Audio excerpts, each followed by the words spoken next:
Welcome to the Underdog Chronicles. Today's guest is a very special guest. Originally going to school to be an ophthalmologist, when he decided not to, he chose a completely different career path, which has now led him to being featured in Forbes as well as Kansas City's Ingram's 20 in their 20s. Today, we have a very special guest, Joey Scott. Welcome on, man. Hey, man. Happy to be here. Thanks for having me. Yeah, appreciate you taking the time. So let's take it back, man. You were originally going to be an ophthalmologist. Yep. Going to high school.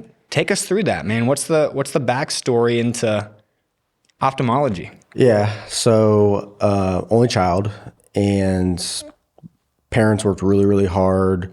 My dad was engraved work ethic, and you do well in school, and you play sports, and you stay out of trouble. And I'm beyond thankful for that because it's really got me to where I'm at now. And I look back, and I had eye surgery when I was a kid. So that's kind of where the whole eye doctor thing comes into play. And good math and science kid growing up, terrible reading and English kid growing up. So what I was going through high school is like, I think I want to go be a doctor because I loved the eye doctor that I went and saw all the time. So it was ophthalmology or optometry. And so that's what I thought I was going to go do. And fast forward, went and played baseball at Northwest Missouri State. Mm-hmm. I was pre-med. And the reason I went there was last second, I got offered to play baseball there. And then the girl I was dating in high school is also going there. Well, fast forward my freshman year, we break up, and then I tear my labrum, and I'm a pitcher. So, oh, no. Fought a lot of adversity early on with that, and unfortunately, I didn't really do much for a baseball career wise. But what I will tell you though is, thought I'd go be a doctor. Actually had a t-shirt company in high school and partway into college. I had a friend I played baseball with, and he referred me to the recruiter at Northwestern Mutual in Kansas City at the time. And she called me and said, hey, your friend you play with, Andrew's his name, great friend of mine, referred you in. We've got a top ranked internship program, and I was like, yeah, sure. Like, I'd love to talk to you about it. I mean, I was 18 and I didn't know any different. I was like, it's an opportunity. I love Andrew. So fast forward, talked with her, and she was like, hey, you've got a profile that's similar to some of our top advisors that are here in our office, and we've got a top ranked program. I'm like, okay, this is sweet. And so I originally took it to pad my resume. My original thought was medical school. And then it was a top ranked internship in finance. So I was like, okay, I need to figure out how the whole money thing works, because when you become a doctor, you make a pretty decent income. So I got in, and I was 18 when I started.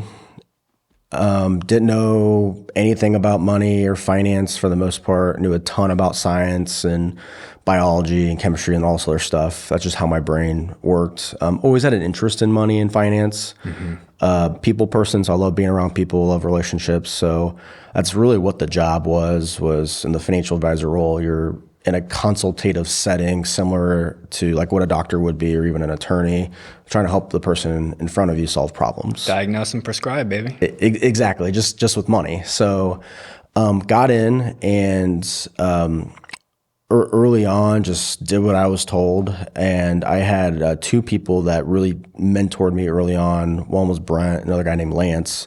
Had I not crossed paths with those guys that first summer, I don't think I'd be where I am now. So stuck with, and I can get into detail a little bit, but stuck with the internship. And then I got to a point where baseball's done. This internship program, it's really kind of turned into like a job that I'm already doing just while I'm going to school, was going really well. And I hit this crossroads of, hey, do I continue on with this, or am I going to go down the medical route? And I was still like pre-med, taking very hard biology and science classes and all that. Yeah. And I was doing this as well. And so what really got me to switch was looking back, why'd I want to become a doctor? Well, I wanted to help people, and I wanted to do well financially, which in our business, at least as far as the entrepreneurial, financial advisor route that Northwestern Mutual, their platform offers, is A, you get to help people just in a different setting. But B, you're essentially building a business, so you have all the upside in the world.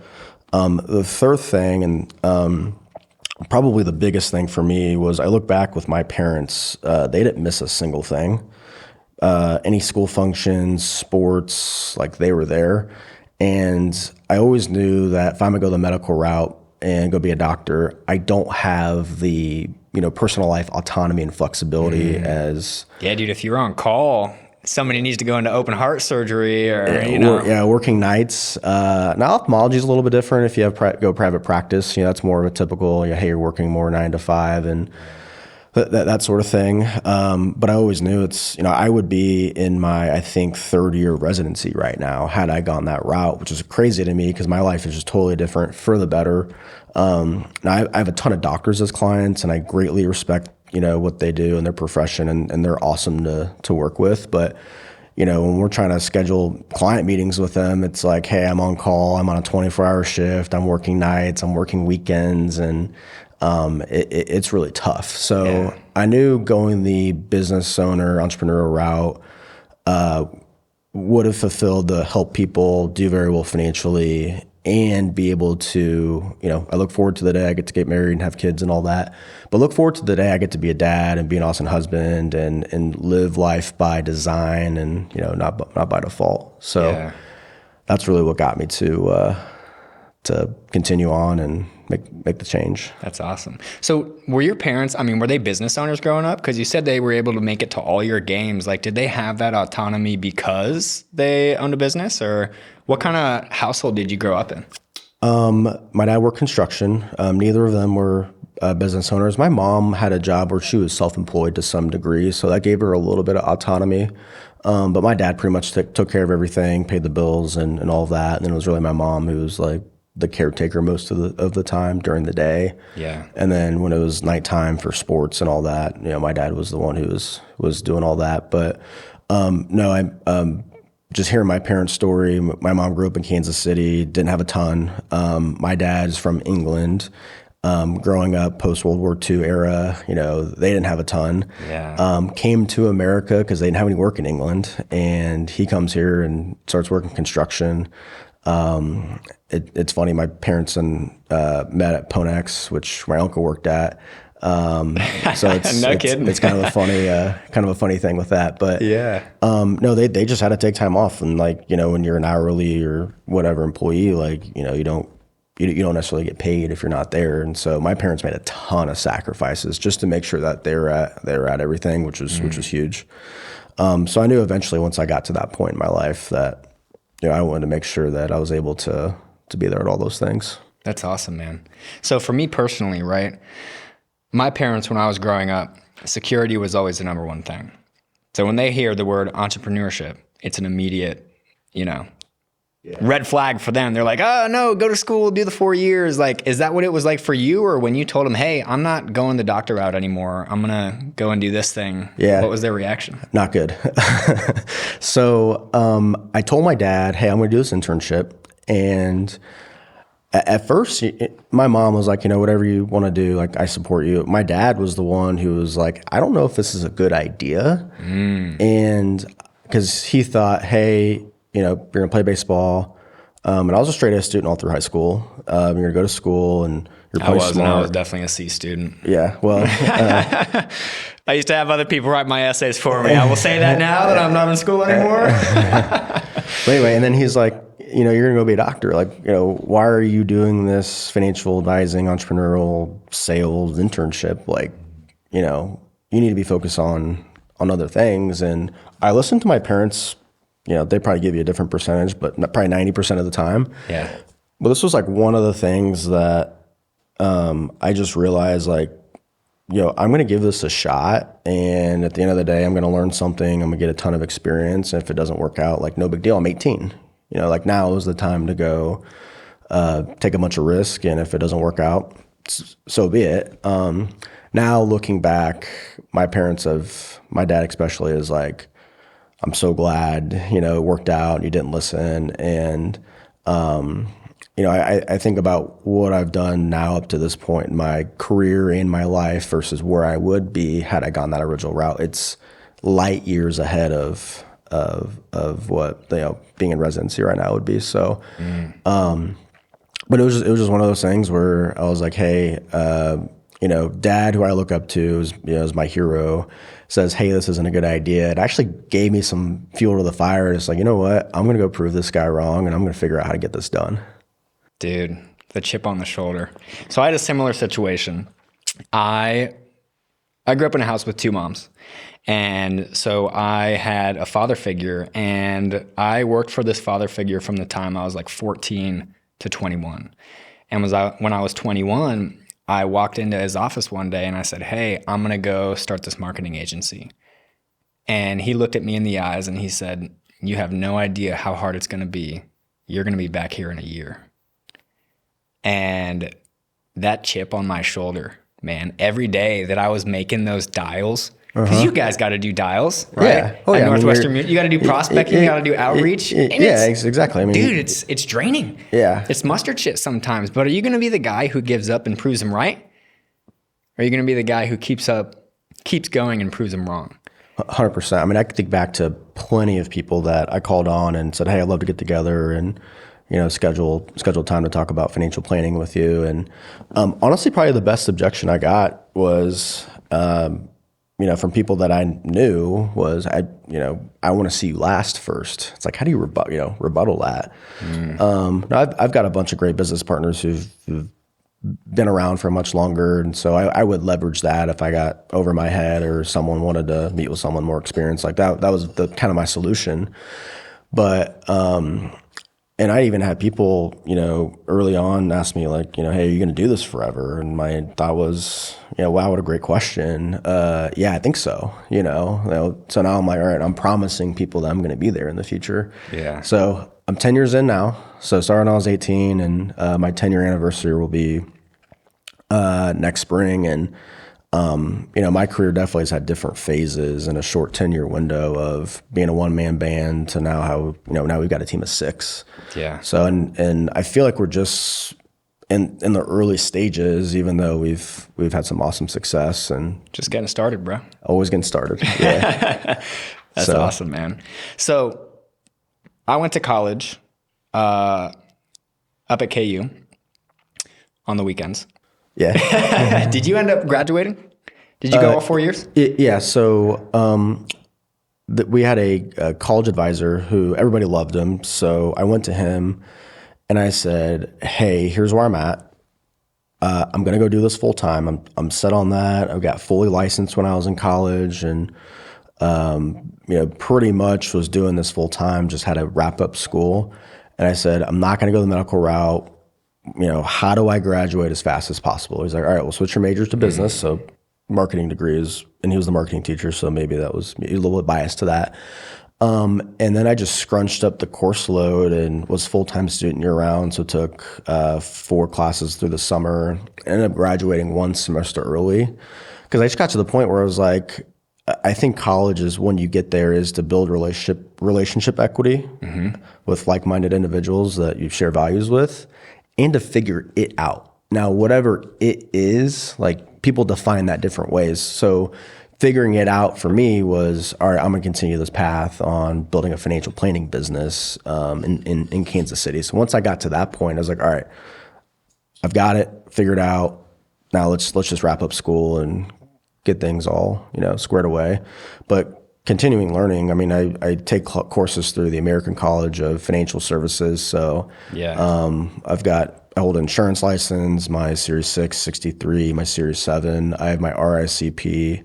I have my CHFC, and then I'm going to sit for the CFP, here in March. So the school actually hasn't stopped. It actually is probably gotten more, cumbersome. Yeah. But that part of that is just, really mastering your craft and, doing the best job for the people that you're taking care of. That's awesome, man. Yeah. I mean, I'm the same way. I'm an avid learner. When I was in high school, I actually used to sit in the back of math class. So I transferred from Rockhurst, where they would never let this slide. I transferred from Rockhurst over to Paseo. So like completely 180. different side of the track. Yeah, Like, you know where Brent's house used to be, right? Yeah. In the hood. So that's the high school that I went to for the last year and a half. And so when I was in there, it was a complete joke, right? Like one day I got called into the principal's office and they're like, hey, if you're late, because I would show up an hour and a half late, I would just not set an alarm. And I'm like, whatever. Well, when I wake up and I go to school, right? So I walk through the metal detector at Paseo that day. I get called into the principal's office and he's like, if you're late one more time, you're not going to graduate. Well, here's what I knew that they didn't, is that they got funding based on my attendance. Okay. Interesting. So that's why they were telling me, but they weren't going to have me not graduate because, I mean, they need me there for funding, right? So I'm like, all right, whatever, dude. I show up late the next day. I still graduate. But at the back of my math classes, I wasn't paying attention to any of that stuff. I knew I wasn't going to be going to school, but I was like learning how to trade stocks in the back of the classroom, right? So while the teacher was up there trying to teach, you know, the Pythagorean theorem, something like that. Yeah. I'm in the back, like learning how to trade stocks and doing all this other stuff, right? So it's just funny because now I've probably spent on education courses, masterminds, you know, peer groups where you can get around other like-minded individuals. I've probably spent more than a doctorate, you know, degree, right? Like as much or more than someone who has to go all the way through medical school. Totally. I hated reading. You know, I would popcorn reading in class growing up gave me a ton of anxiety because I was a terrible reader. Yeah. But now I love to read. And what I found out was like I was just reading things that just did not interest me. You know, I didn't really care about it if it was fiction. You know, not, you know, love a good story or a good movie, but not really my speed. But what I do love is like psychology, self-development, entrepreneurship, finance books. Like I'll read those all day long. And so it's just funny, like looking back, it's like, you know, just unfortunately the school system the way that it is. But if you can hone in on something that, you know, you love to do and want to, you know, spend time and money and effort into, it's really just a good investment back into yourself. 100%, man. The first time that I actually got interested in reading books, I saw this guy, I think it was on Instagram, and he said, poor people have big TVs and rich people have big libraries. I was like, huh? Okay, interesting. So I'm like looking. You ever read Rich Dad Poor Dad? Yeah, I've got Robert Kiyosaki. Got on my bookshelf. I hope so. So Robert Kiyosaki, right? For any of those who haven't read it, right? He basically grew up in a household that he called his poor dad, and his poor dad, probably kind of similar to our parents' mental upbringing, is choose the secure path. Right? Go get the degree, choose the safe life, don't take the risk. Well, his buddy's dad was super wealthy, and his dad was telling him the exact opposite thing, right? Invest in not schooling, but invest in education, invest in skills, and take that risk because you're young now, but 9 times out of 10, the risk may not pay off, but that one time you take that risk and it does work out, it'll wipe out all those other risks that you took, right? And so there was one time it really got cemented for me when I walked into one of my mentors' houses, and this dude was doing like $70 million a year at his peak, right? We walked into his house. You know what he had in his house? I'm going to assume huge library. A library. He had a huge library covered, littered wall to wall with books. And to Robert Kiyosaki's point, I just looked back at my parents' house, right? We had TVs everywhere. Yep. And my mom was actually an author. So we had a ton of kids' books and stuff, but there was never really any like self-help, psychology, Rich Dad, Poor Dad. And just to see the two things and for it to come back full circle of, you know, poor people have big TVs and rich people have big libraries. It's crazy. Most people may have heard this, but it's you yourself become a byproduct of the things you read and consume. And I'd probably throw podcasts in there too, because, you know, those are, you know, here we are. Shout out Underdog Chronicles. Shout out to the Underdog. But byproduct of the books you read and people you spend time with. You know, that's ultimately who you end up becoming. Yeah. 100%. So to kind of take it back, what was that deciding factor that made you end up going, yeah, this is what I'm going to do. I'm going to pull the trigger on this. Continuing being in the wealth management business, a multitude of things. So I would say, Brent mentored me for a good portion of my career. Very close friend of mine. He was like my direct leader. He poured so much into me. So I had a great relationship with him. Another guy named Lance, towards the end of my my first summer as an intern, I had a meeting scheduled with a potential client, business owner here in town. And my first interaction with him, and he blew me away, knew his stuff. They became clients. He carried himself in an incredible fashion. And he laughs at the story because he doesn't really remember, but it's like one of those things where it's like when you look up to somebody, all the things that they do have a massive impact on yourself. Yeah. And so when we went to that meeting, and it was out of the office, and he was going to drive us, he opens up like this brand new Jeep Wrangler, and he's around my age at the time. So it was about 10 years ago. I was like, oh, this guy must do well. And he says, hey, get out. I said, what do you mean get out? I thought you were driving us. And he said, I am. We're just not taking this car. I'm like, how are we getting there? He's like, well, he also had a brand new Audi that was like his business work car, which I've never really seen that before. I mean, I didn't grow up in an area where that was normal to have two very, very nice cars. And so that kind of starstruck me for a second. Had the meeting, they became clients. And then eventually I just basically on the way back, I just said, dude, who are you? Like, why do you drive two cars? How do you know your stuff so well? Like everything you said just went over my head.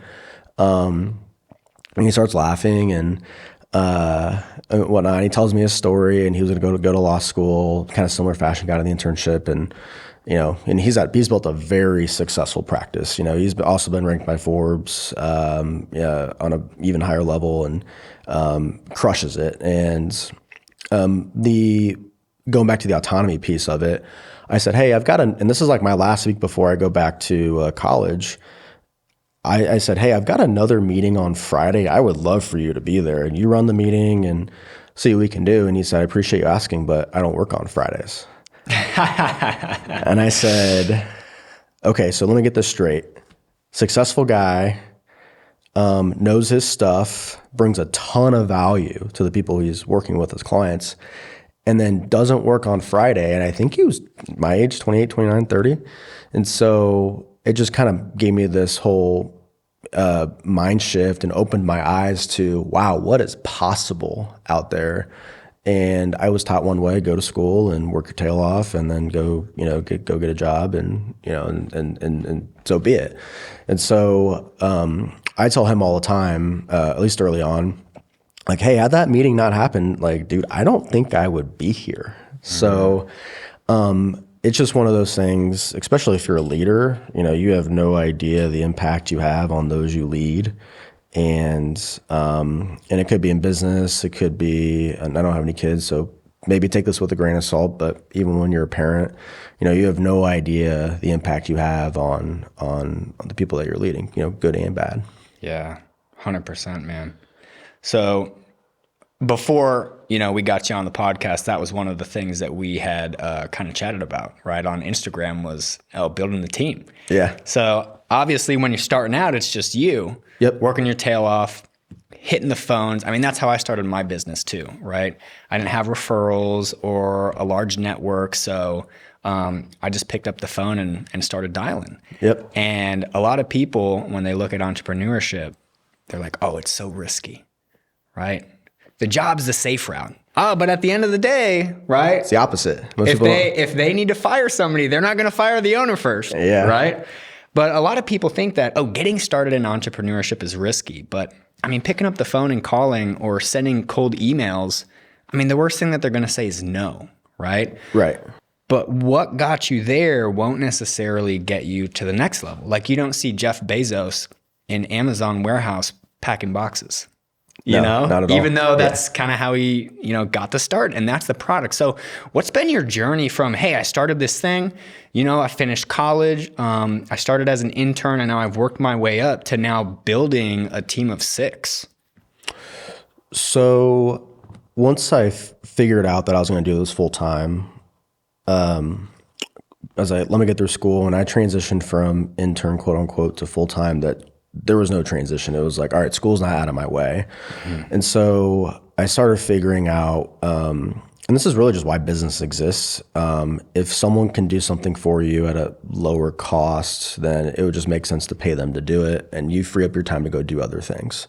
And so in business, I thought, okay, well, where's my time best spent? It's in front of clients. So, but I've got all this admin and paperwork and like all this other stuff. So scheduling, inbox. yeah, exactly. So, well, if you can hire somebody to solely focus on those things, it frees you up to, focus on the key important, business indicators to help you grow and drive revenue and all that sort of thing. So hired early on, got in our leadership team early on, and also helped bringing in and coaching new interns. So I did that for a period of time.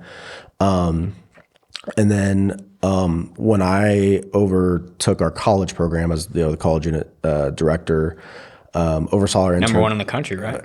Yeah, I'll get to that. So there's another important person in my life by the name of Anthony, and he came to me as an intern, and I inherited him. Guerrero, right? Guerrero, yeah. Great Okay. guy. Shout out. Very shout out. He probably won't, hopefully he's okay with me saying this, but I inherited him as an intern, and we were buddies. We were interns, together, and I went full time and became the college unit director. And like the first week that I get appointed that the CUD, he comes to me, he's like, hey, I think I'm going to quit. And I'm like, and I've seen his track record, like successful, is qualified for a bunch of milestones, has been recognized. And I'm like, dude, like, and he thought he was going to come to me and quit, like, and we shake hands, we part ways. And I just saw so much upside and potential in him. And so I said, hey, give me like one more work of like true, honest, hard work. So fast forward, becomes the intern of the month, like right after that, finishes in the top 0.5% of interns that next year. Well, not top 50%, top half of a percent? Top half of 1% that year of interns. And we joke all the time because he's had a very successful career now. And I told him, I joke with him, like, if he's having a lot, he's had a ton of success. But anyway, I tell him all the time, I was like, hey, when something good happens, I tell him, good thing he didn't quit, because his life is way better than I think it ever would have been. But anyway, and to see him have a lot of success. So, I became the number one CUD a few years ago, and then I got more into the full-time side of leadership and management. Well, he was like my successor to the program. So what was really cool is, I finished first, and then our internship finished first. That next year, let me back up. At the end of the year, we have like our big celebration, and I gave a big speech. And at the end of the speech, I said, and I think this kind of pissed some people off in the audience. I said, I'm passing the baton to Anthony, and I'm looking forward to you giving this speech again next year as a number one guy.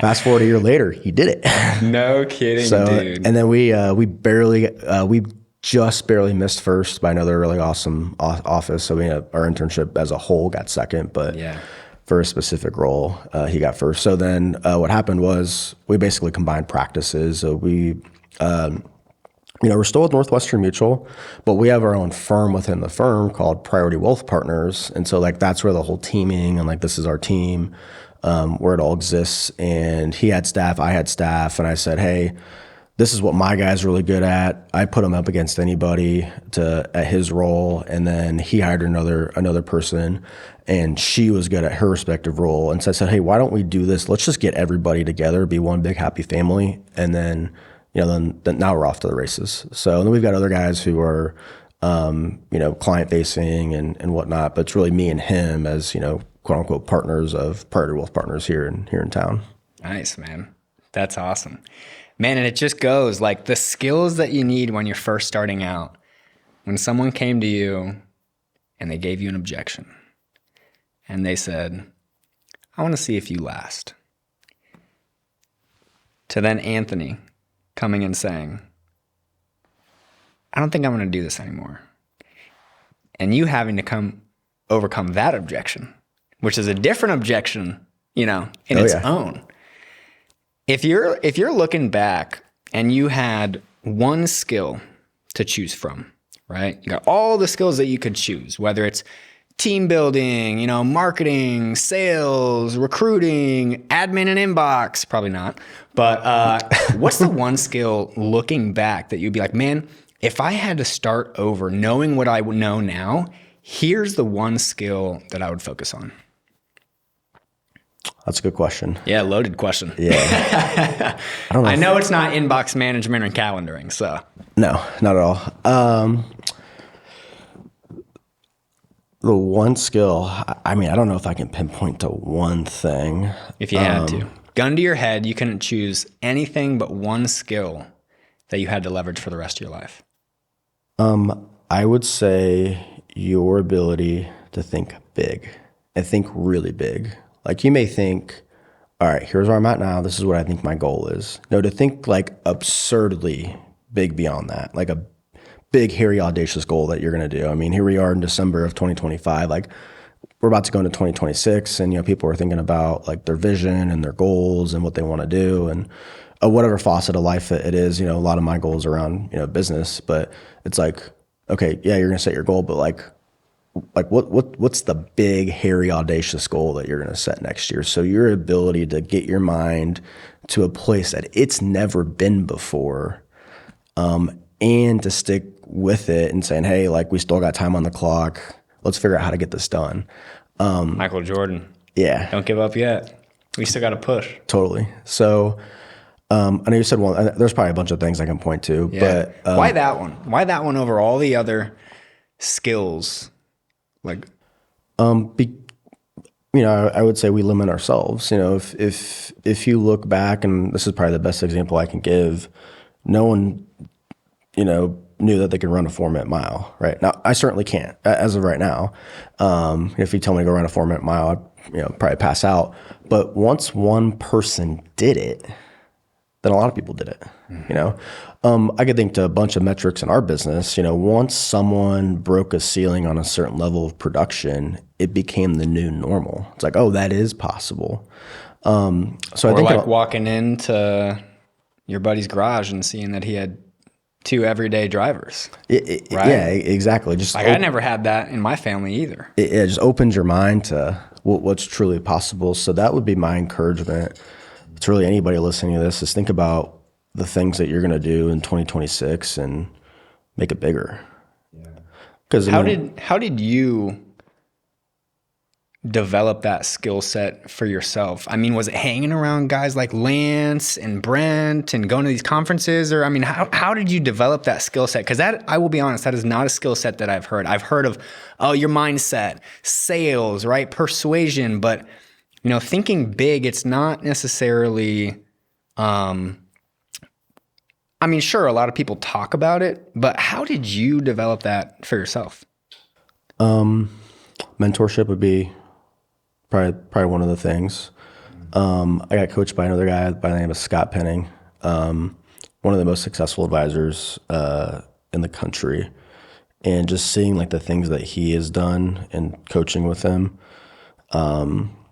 and a lot of other people as well. Just seeing people who are crushing it. Would probably be the biggest thing. And I had another coach by the name of Sean Phelps out of Ohio, absolute stud, big Ohio State guy. I know they're ranked first in the country right now. He's done things at such a high level. I talked to him and I'm like, dude, how do I get to where you're at? And he was like, you're way closer to this than you think you are. And for me, it's like, I have no idea how I'm going to get there, but and Sean, Sean was a career changer, wasn't an intern, a totally different path. Built this, massive firm, within the Northwestern system, and absolutely dominates the space. One of the smartest guys in the world. It's kind of like one of those things where, when someone, I think it's Scalabrini, the NBA player who never really played, would say like, I'm closer to LeBron than you are to me. So it's kind of like one of those things where it's like, hey, you're way closer to this than you think. You just don't see it yet. So that'd probably be the biggest thing. I would say is just like what are you listening to, and who's coaching you, who's mentoring you. Because if you're not in an environment where like you feel uncomfortable, like we're in a study group where granted, I've had a great career up to this point. I think anybody would probably say that, but like I'm in a study group with Sean. He's leading a group of people. I'm the smallest producing person in that group, and like I go into these calls like all nervous. It's like, man, like I'm the lowest guy here. Yeah. But that's gonna force me to get to a place where I haven't been yet. If you're the biggest one in the room, you need to get in a different room. Totally. That's awesome, man. It goes back to kind of what you were saying in the beginning, right? Of like, man, you are who you spend the most time around or consuming. And it just makes me think about looking back. I mean, even back to the Rich Dad, Poor Dad, right? Why would you take advice from somebody or live the way of someone who doesn't have the results that you want to have? Whether it's in business, whether it's, in marriage. I know you said you want to get married one day and have kids, right? Like Tony Robbins always says, figure out what you want. Are you a Tony Robbins fan? I do. Yeah, I like Tony. Cool. So he has this quote, right? It's basically his process that he does of figure out what you want, okay? Make a plan to get it, take action on the plan, and then iterate along the way. But he gives a hack, and a lot of people leave this out. He says the faster way to get there is to find who's already done it. Totally. And just follow the steps that they've done. Yeah. It's like, no need to reinvent the wheel. Like, Yeah. Just guys are like, hey, this guy did it. Just go do what he did. And, you'll figure it out. Yeah, 100%. So what does the next 5-10 years look like for Priority Wealth Partners? That's a good question. Team's got to grow. And, Anthony's got to grow. Cam, Asia, Sean, everyone's got to grow. Everyone's got to get better. And then we've got to, add more people to the team, like as we grow and scale. So I think me by myself in 39 states, almost 600 clients. I think Anthony's, close to about the same. So Can't let him lap you. He won't. But, we make a promise to these clients like, hey, we want to be able to be there for you and whatnot. So, and I can't, I by myself can't service everybody. So we've really got to keep building this firm and build this large enterprise. So, we could take care of the people that we're working with. And then B, get to a point where, we're building this large enterprise value and building this large firm. Well, financial planning doesn't start with one generation. Like, it goes to Gen 2, Gen 3, Gen 4, and beyond. And so if we can build this multi-generational firm where, hey, we're helping, grandma, grandpa, and we're helping mom and dad, and we're helping, their kids, and then, grandkids and great grandkids, I'm not going to see that part though. So we've really got to build this firm up and bring in junior partners. That's something that, we've talked about. Each person in their respective roles are going to have to grow and level up. So, that's probably more of like a 10-year thing, so 10 years from now, it'd probably be smart to start thinking about the idea of getting some junior partners to eventually come buy us out, but be able to fulfill the promise to the families that we need help. That's awesome, man. Yeah. One of the things that we had talked about before Joey was on here for everybody listening was, the difference between A players and C players. Yeah. And, cause we were just shooting the shit in Instagram, and I was like, yeah, man, what you doing? He's like, yeah, building the team, building the business. I said, man, same here. And, I'm just getting reminded the difference between A players and C players. And looking back, actually, because the way me and Joey originally got connected is I was going through the Northwestern Mutual recruiting process. Ended up not going that route, but one thing that I noticed in the recruiting process was that they look for athletes. And not just, oh yeah, I played T-ball when I was a kid, but people who are elite level. I mean, you said you played college ball. Correct. Right? Yep. Did Anthony play anything? No, but the thing I'll add to that though, he was a leader of his organization. So he's in a fraternity, and so he was on their executive board. Yeah. So what are some similarities that you see with A players that you look for when you're trying to recruit those junior partners, or maybe one day you'll look for more senior partners to join the firm and merge like what you and Anthony did? So I think if I'm trying to figure out who's an A player, who's a C player, and we're interviewing the same person, same profile, they're saying, the exact same thing. The biggest thing for me is what's their background look like? Like what's their history of achievement? From someone who's an entrepreneur, like, it's you're working half days, pick your 12 hours early on. If you're starting at 4 a.m. and done at 4 p.m., or you're going from 8 to 8, that's how it is early on. Yeah. And so when you think about someone who's a leader of an organization, or played a sport at a high level, it's like, especially in college, you've got weights at 5 o'clock, then you've got your classes, then you've got practice, then you've got study time. That's a full day every day. Well, that's very similar to what entrepreneurship is, at least early on before you build an actual business where you can take a step back a little bit. And the same thing for Anthony. I mean, Anthony was a guy that was like work out in the morning. He had class, he had extracurricular things that he was a part of, and he was a leader of his organization. So, when you're looking at trying to figure out who's an A player, who's a C player, like that's probably the biggest thing I look at is like, what have you done? Because it's hard to go from I was a full-time student and that's all I did to now I'm going to go, start building a business. Not to say it can't be done, but I'm going to bet on the guy who's got the discipline, who knows how to lead themselves, knows how to lead other people, and has the work ethic to go get it done. History repeats itself. How you do one thing is how you do everything. Literally. Yeah. That's awesome, man. Well, dude, thanks so much for coming out today. If someone's interested, maybe they're like, dude, Joey, I'm going to college right now. I don't know if it's for me. I'm kind of interested in what you talked about, being able to help people and leverage this skill set. Where can they find you? How can they get connected with you? So they can probably just find me on the internet. My office is downtown. Legal name, Joseph Scott or Joey Scott, Northwestern Mutual or Priority Wealth Partners. And Priority Wealth Partners is a new thing, so it's probably not internet yet. But feel free to reach out to me.